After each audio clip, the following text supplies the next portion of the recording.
seconds. 100, we're going to be looking.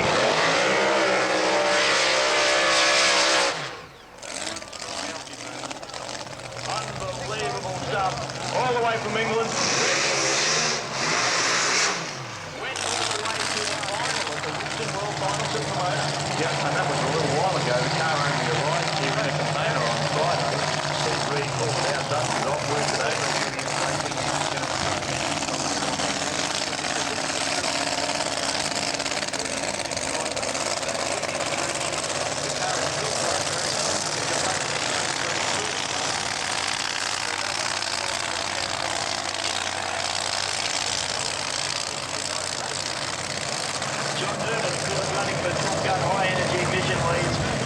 John's been a great ambassador for Top Gun, been racing all over the country, won the Winter Nationals, is up there in the point score in top alcohol, and he's going to the Summer Nationals in Canberra. Wonderful. We'll enjoy that. And of course, we'll be doing a bit of drag racing down there for the Summer Nationals. We're going to the new Canberra trip. So the two drag meetings pulled up. We have a look at the points situation in top alcohol and John Noonan up down the point.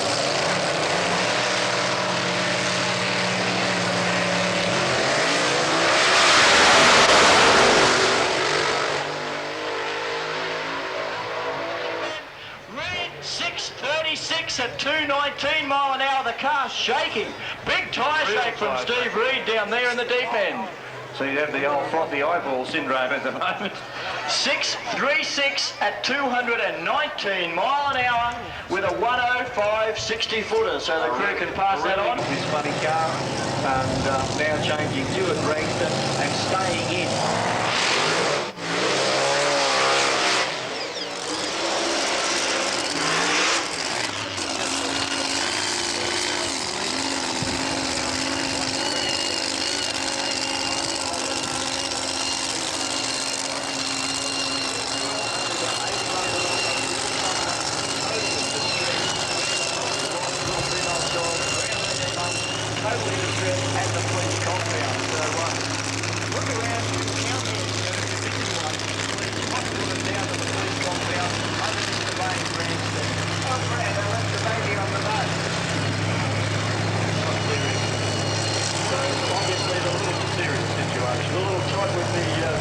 Very distressed. They can't exactly ask them their name at that age.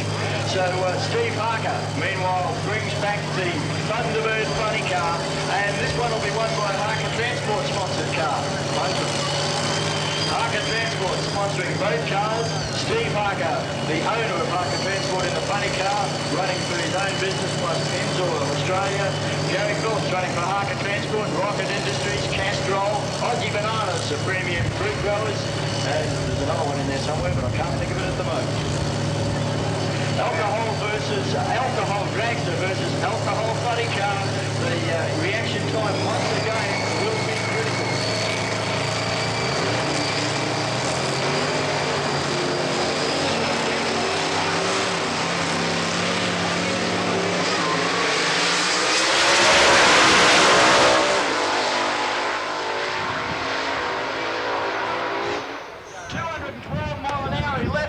Switch, so he didn't get an elapsed time. 6:148 for Gary Phillips. He is 1,000th of a second away from low ET of the meeting. 6:148 at 222.29 mile an hour.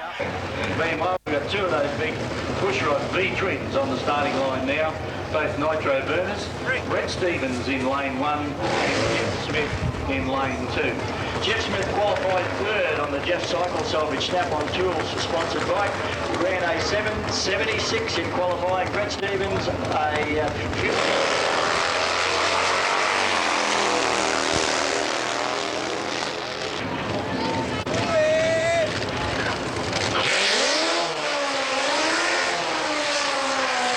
Amazing how Jay Upton's bike stands that rear slick up.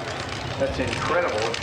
Like I said, the thing's about 15 inches wide anyway, reduces it to about 9 inches wide on the rear. Full credit to Jay Upton for assisting us with our presentation of drag racing on Good Morning Australia on Friday.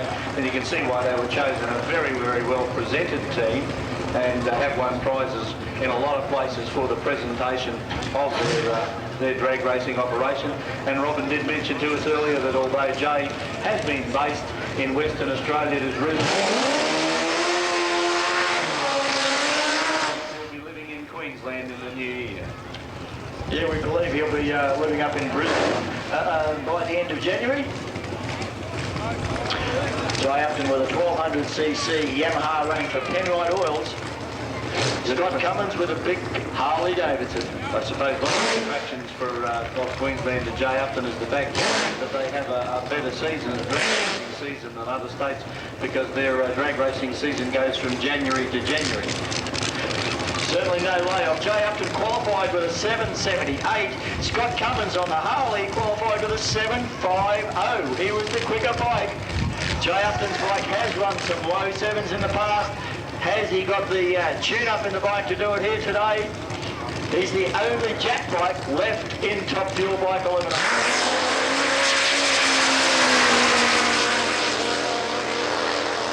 The United States, Mr. Jim Dice and Mr. Joe Hansen.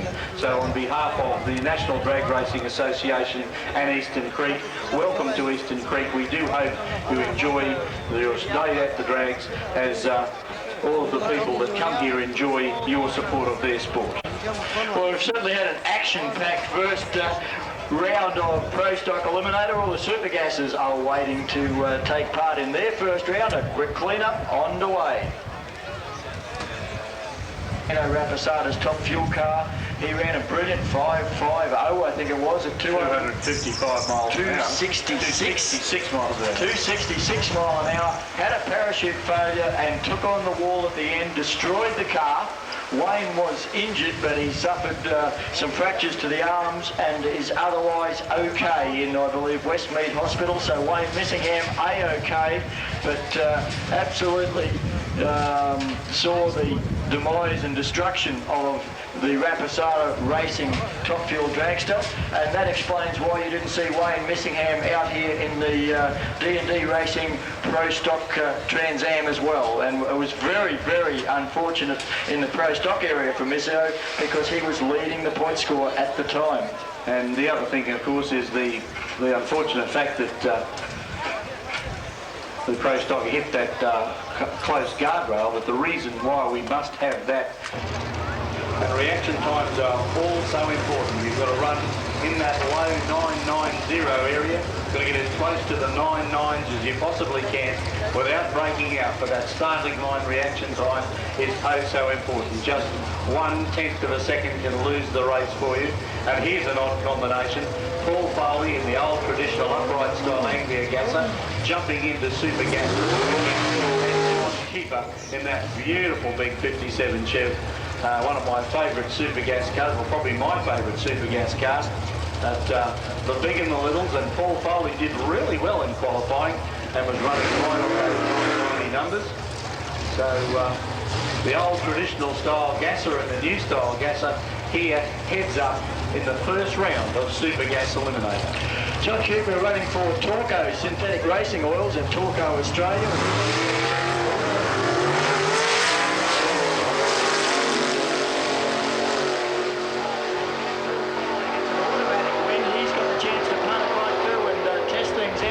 A 10-1-2 at 126 mile an hour for Foley.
at 186. Okay, ladies and gentlemen, as those crews come down there, it's a 5.543, 5.543 for Reed at 253.38 mile an hour.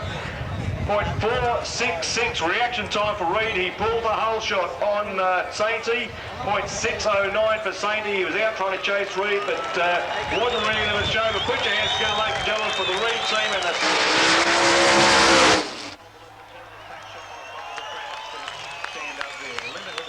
Put your hands together for Victor, Mr. Castrol Bray, the flagship of the Castrol fleet.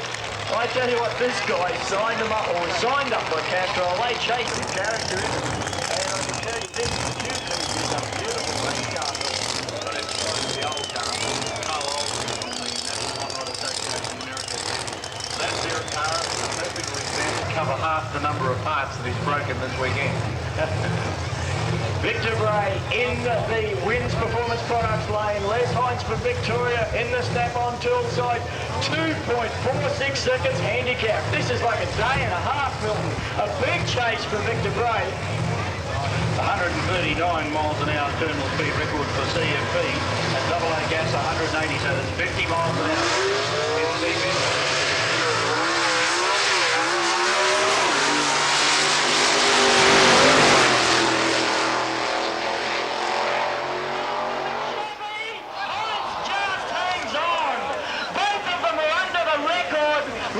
A 9.70 to be 0.23 under the record. Victor Bray, another big one, but the speed let him down in the end.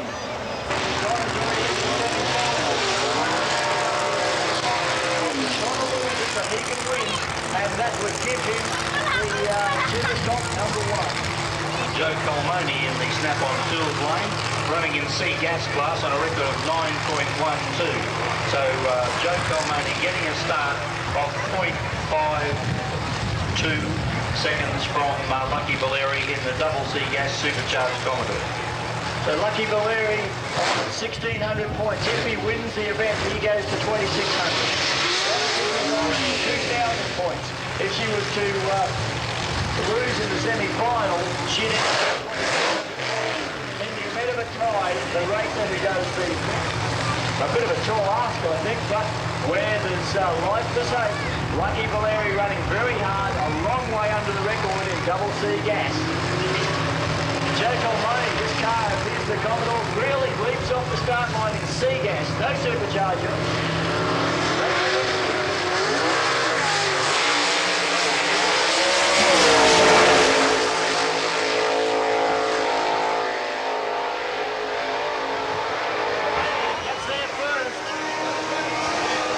Courtesy of Active Auto Connection, and the little barrel rotary Mazda, and I wonder why they call the car barrel.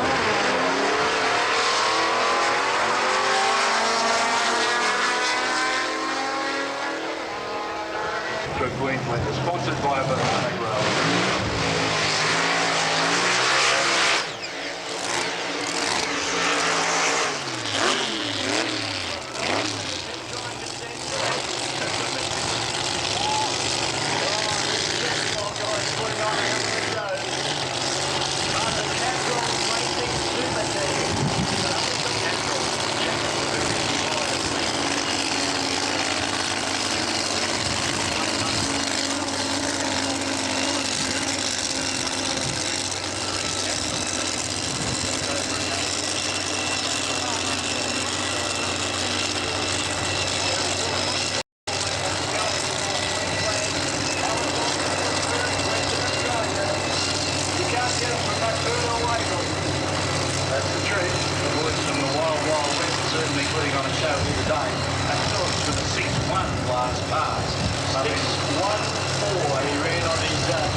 in the last round.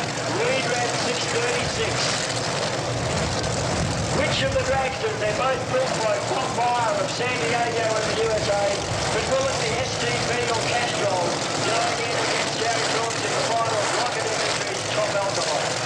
You see the Posing on crew coming around the back of the dragster, removing the holding clips from the parachutes, taking them around and showing them to the driver, letting him know.